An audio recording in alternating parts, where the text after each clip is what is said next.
Facebook आपकी mobile की other activity store करता है। जो जो ऐप आप यूज करते हैं उसके ऊपर जो जो एक्टिविटी करते हैं मैं आपको बताता हूं। आप इसका डेमो देखिए कि आप ये क्लिक करेंगे अपनी इसकी फेसबुक की सेटिंग्स एंड प्राइवेसी पे।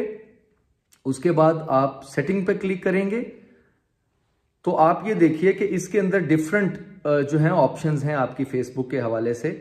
इसमें आप योर फेसबुक इंफॉर्मेशन में ऑफ फेसबुक एक्टिविटी इस पे क्लिक कीजिए। आप ये देखें कि जितनी भी एप्स आपने यूज की होंगी अपने मोबाइल पे, इवन आपके बैंक अकाउंट की इंफॉर्मेशन, अगर आपने ऑनलाइन कोई अकाउंट यूज किया है उसकी भी इंफॉर्मेशन फेसबुक अपने पास स्टोर रखता है। और ये इंफॉर्मेशन फेसबुक इसलिए स्टोर रखता है कि वो आपके पास जो पॉपअप्स आते हैं, जो एडवर्टीजमेंट आती है, वो इसकी वजह से आती है। यानी सिर्फ फेसबुक की वजह से नहीं, टोटल मोबाइल के यूजर की हिस्ट्री वो अपने पास सेव रखते हैं और ये आपकी इजाजत से होती है। आप इसमें क्लियर हिस्ट्री कर दें तो ये हिस्ट्री क्लियर हो जाएगी। उसके बाद आप मोर ऑप्शन पे क्लिक करें, मैनेज फ्यूचर एक्टिविटी, और उसके बाद मैनेज फ्यूचर एक्टिविटी इसको आप ऑफ कर दें अपने मोबाइल पे जाके, तो दोबारा से आपकी ये एक्टिविटी फेसबुक के पास स्टोर नहीं होगी। ये इतना बड़ा लीक है आपकी पर्सनल इंफॉर्मेशन का कि आप अपने मोबाइल पे जो जो ऐप यूज करते हैं और उसके ऊपर जो जो एक्टिविटी आप करते हैं मोबाइल के ऊपर, वो सारी फेसबुक के पास जाके स्टोर होती है। तो इसको ऑफ करने के बाद वो चीज आपके मोबाइल में